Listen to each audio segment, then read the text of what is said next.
Bonjour à tous nos chers abonnés et bienvenue sur notre chaîne RadioTube.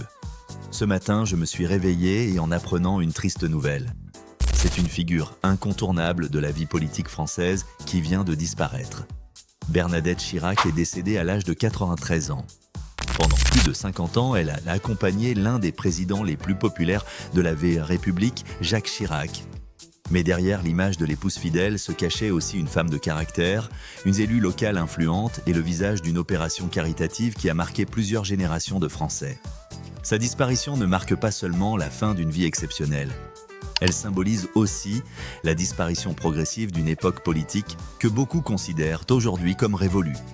Alors qui était réellement Bernadette Chirac? Quel héritage laisse-t-elle derrière elle? Et pourquoi son nom reste-t-il profondément ancré dans la mémoire collective des Français? Entrons dans les détails.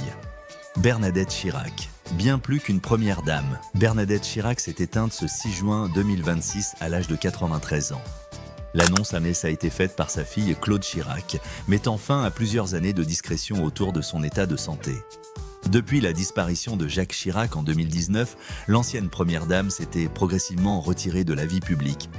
Pour beaucoup de Français, son visage reste indissociable de celui de son mari. Pourtant, réduire Bernadette Chirac au simple rôle d'épouse présidentielle serait une erreur. Née Bernadette Chaudron de Courcelles en 1933 à Paris, elle grandit dans un milieu privilégié avant de poursuivre ses études à Sciences Po. C'est là qu'elle rencontre un jeune étudiant corrézien nommé Jacques Chirac.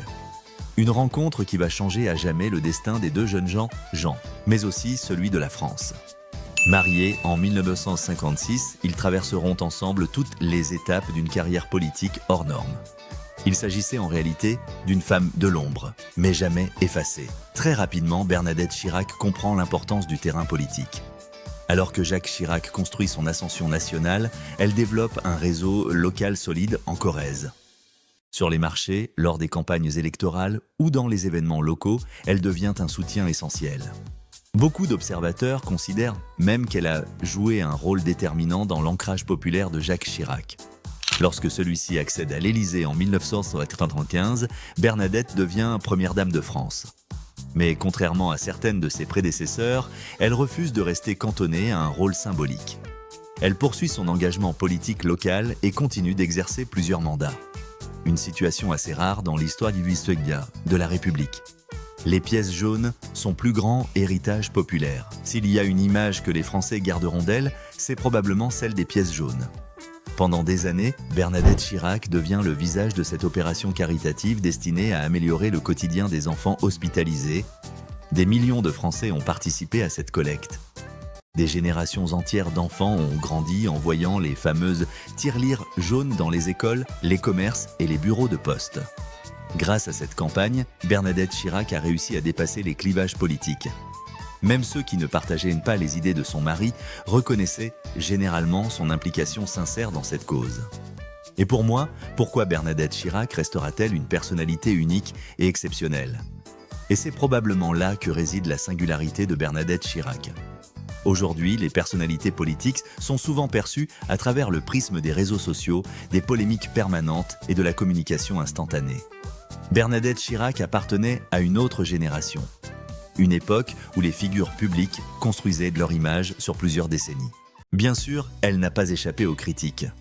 Certains lui reprochaient son franc-parler ou certaines prises de position jugées conservatrices. Mais même ses adversaires reconnaissaient généralement son authenticité. Et c'est peut-être ce qui manque le plus aujourd'hui dans la vie politique française. Des personnalités capables d'incarner une certaine constance sur le long terme. Derrière les apparitions officielles se cachait également une histoire familiale marquée par la douleur. Bernadette Chirac a longtemps vécu avec la souffrance liée à la maladie de sa fille aînée Laurence. Touchée par une anorexie sévère depuis son adolescence, Laurence Chirac est décédée en 2016. Une épreuve dont la famille a toujours parlé avec beaucoup de retenue. 3 ans plus tard, c'est Jacques Chirac qui disparaît à son tour.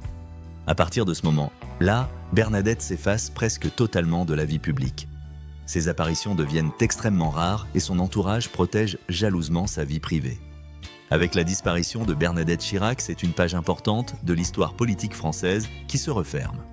Première dame, élue locale, femme d'influence et figure incontournable des pièces jaunes, elle aura marqué plusieurs générations de Français. Son nom restera évidemment lié à celui de Jacques Chirac, mais aussi à une certaine idée de l'engagement public, de la fidélité et du service.